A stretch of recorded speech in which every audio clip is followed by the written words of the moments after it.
আমার সোনামায়ের সাথে আমার ১ম শিবরাত্রি। আমার সোনামার ভালো নাম কি জানো? রুশিকা। আর রুশিকা নামের অর্থই হলো মহাদেবের আশীর্বাদে যে সন্তান জন্মগ্রহণ করে। আমি যখন প্রেগনেন্ট ছিলাম, আমি মহাদেবের কাছে খুব করে চেয়েছিলাম আমার যেন একটা মেয়ে সন্তান হোক। আর মহাদেব আমার কথা শুনে আমাকে একটা ছোট্ট মেয়ে সন্তান দিয়েছে।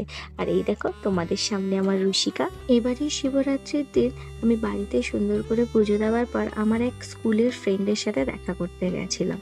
ওর সাথে আমি মন্দিরে পুজো দিতে গেছিলাম। আর এই যে মন্দিরটায় আমি গেছি, এটা ভীষণ সুন্দর করে সাজিয়েছে, তোমরা দেখতেই পাচ্ছ। ব্যাঙ্গালোরের প্রতিটা শিব মন্দির এরকম সুন্দর করে সেজে ওঠে শিবরাত্রির দিন। আর এই যে মন্দিরটা, এটা আমি গত ৩ বছর আগে কিন্তু গেছিলাম।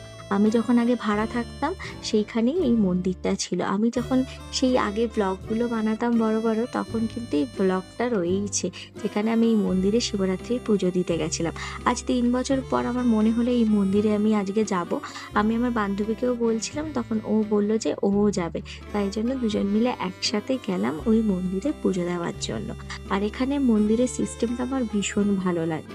তার কারণ হলো, এখানে দেখো শিব ঠাকুরের মাথায় জল দেওয়ার সময় একটা সামনে বড় বালতি রাখা হয়েছে, যাতে শিব ঠাকুরের মাথায় যে দুধটা দেওয়া হচ্ছে সেই বালতির মধ্যে সেটা পুরোটা স্টোর হয়। তারপরে সেই দুধটা ওরা বিতরণ করে থাকে, কোনোটাই কিন্তু এখানে নষ্ট করা হয় না। তাই যখনই দুধ নিয়ে যাওয়া হয়, বারবার করে ওরা বলে থাকে যেন দুধের মধ্যে কোনো দই মেশানো না থাকে। আর যারা দুধ নিয়ে যায় না, তারা 10 টাকা করে কুপন কাটলে কিন্তু তাদেরকে 1 ঘটি দুধ দেওয়া হয় মহাদেবের মাথায় ঢালার জন্য। কি সুন্দর সিস্টেমটা না?